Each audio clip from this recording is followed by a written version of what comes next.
I've been executed 29 times in 30 days.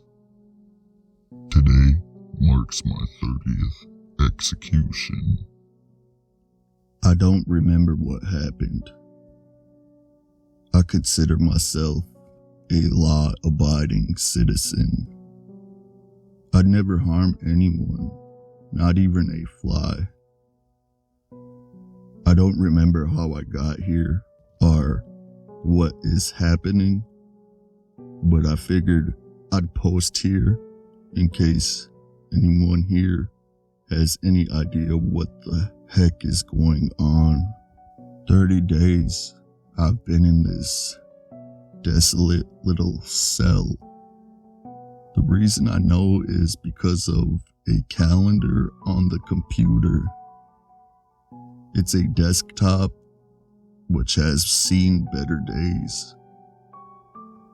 The letter markings on most of the keys are worn and barely visible, and the screen has this lemony tint to it that fails to be corrected no matter the settings I apply to the screen. The operating system appears to be Windows 7, and it takes ages just to get anything to run on it. In regards to the rest of my cell, all I have is a firm mattress and a pillow with no blanket, a toilet to pee and crap in, and of course, the aforementioned desktop computer located on a pathetically small desk. I've been trying for days to get access to the internet to no avail. I'm hoping this message goes through. I recently woke up after a quick nap. Since there's nothing to do, I nap often to pass the time. My computer clock reads 16:44. Directly above my cell, there's a little window, too small for me to escape, but large enough I can see that it's sunset. Normally, that wouldn't be too unusual given the time and all, but it's been sunset for 30 days straight, non-stop, no matter what time it is. There's still this sickly marigold glow constantly shining into my cell. It's never cloudy. The sky looks the exact same every day, all day. I know the exact routine offhand now. At 6 p.m., my ears are suddenly greeted by the sound of heavy footsteps, subsequently accompanied by a Click, clack. of my cell door being opened. I see the warden. He's a tall, blonde man, about 50 years old, of average but mildly muscular build. His piercing blue eyes interlock with mine. He says, closing his eyes accompanied by a swift nod, "It's time." 2 muscular guards come into my cell and they handcuff me. This has happened to me so many times that I've exhausted all options. No matter how hard I resist, the end result is always the same.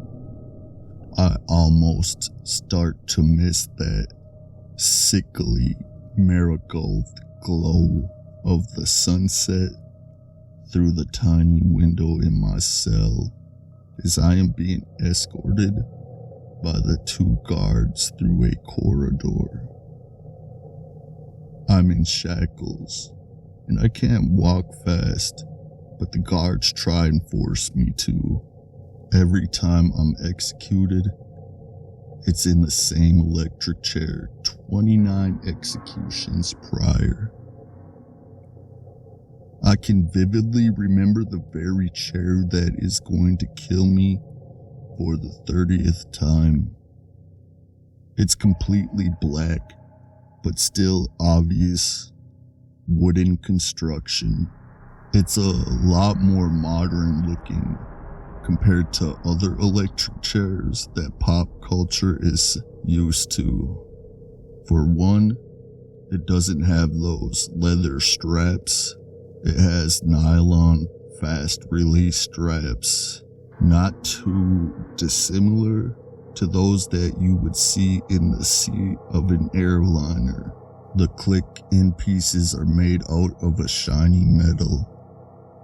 There's one strap for each ankle, one at the lap, one for each wrist, one for each shoulder, and finally, an X-shaped fast release harness. Looking at this thing, you'd think its design was having an identity crisis of futuristic and medieval. The wires for the ankle electrodes are almost an inch thick in diameter, and situated on the back of the chair is a large leather backrest. The two guards escort me to the room that the chair calls home. The room is brightly lit, a sharp contrast between the dank corridor I was just in. The walls are made of white marble panels. The floor is a yellowish marble color, and the room feels slightly too large for just an electric chair to be in it. Positioned smack bang in the middle of the room was yours truly. I sit down on the chair. It feels considerably less comfortable than an ordinary chair. I feel the coldness of the leather backrest against my upper neck and head. As my arms are being fastened to the chair's armrests, I noticed how cold the chair itself feels, and I get goosebumps. It takes what feels like 10 minutes between me sitting in the chair and the guards finishing strapping me into the chair. After they have done so, one of them moves the big leather backwards forwards by an inch or two to prevent grounding. I hear a slight leathery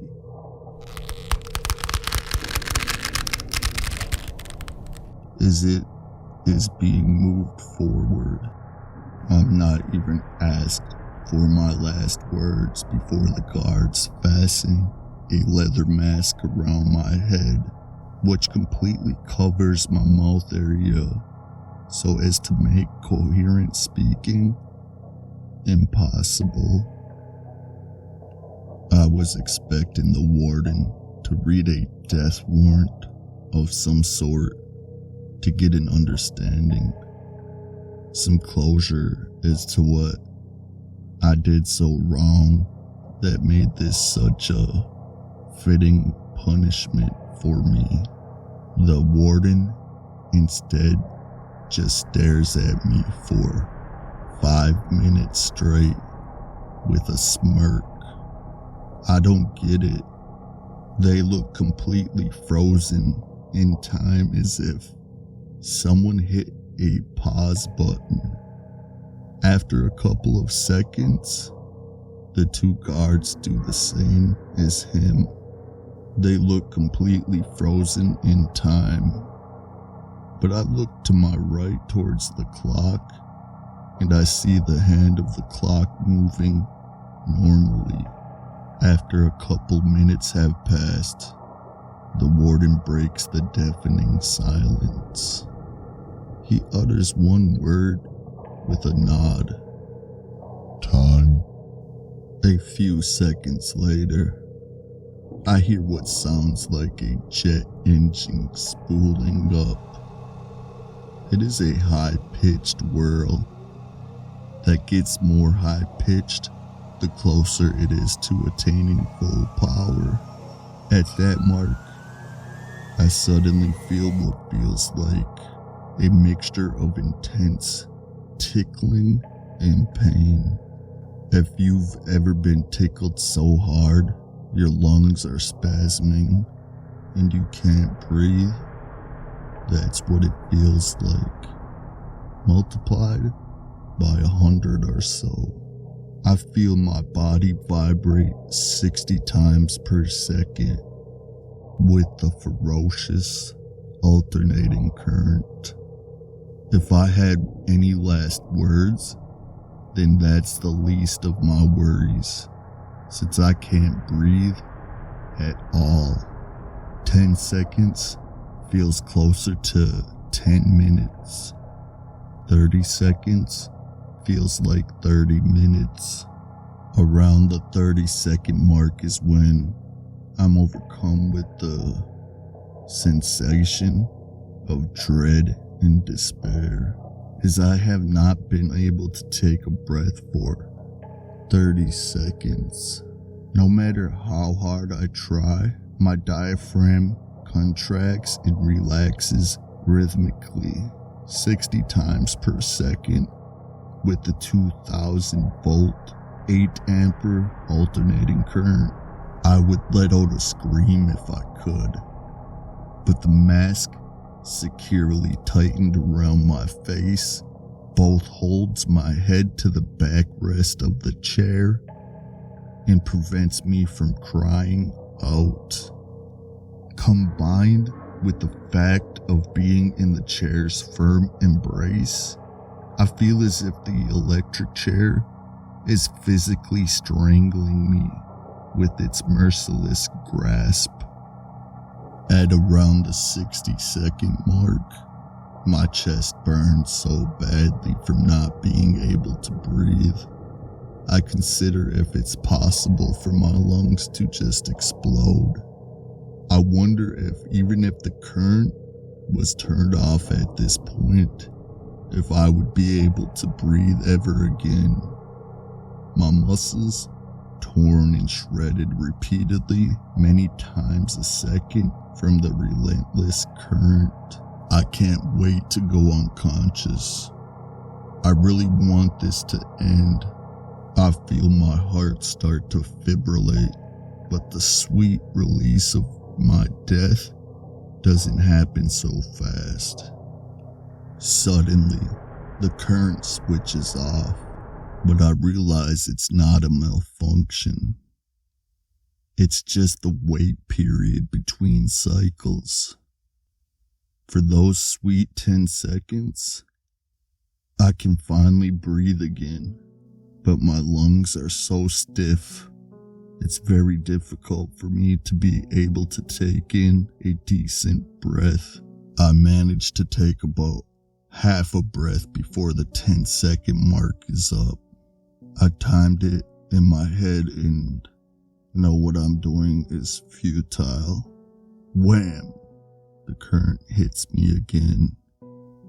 My lungs were still hurting from the lack of air during the wait period.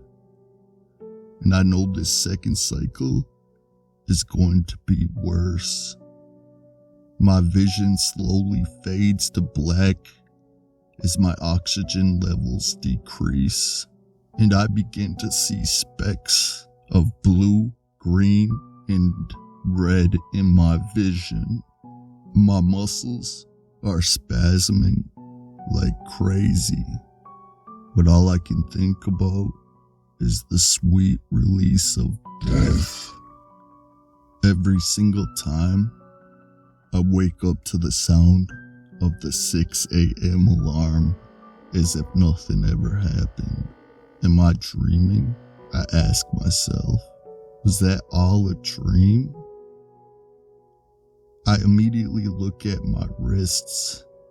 I see the marks of the electric chair's straps, as if I had injured myself from straining against them during my electrocution. No, it isn't a dream. This keeps happening, and I don't know why. No matter what I do, the result is exactly the same. Today will mark the 30th time that this has happened.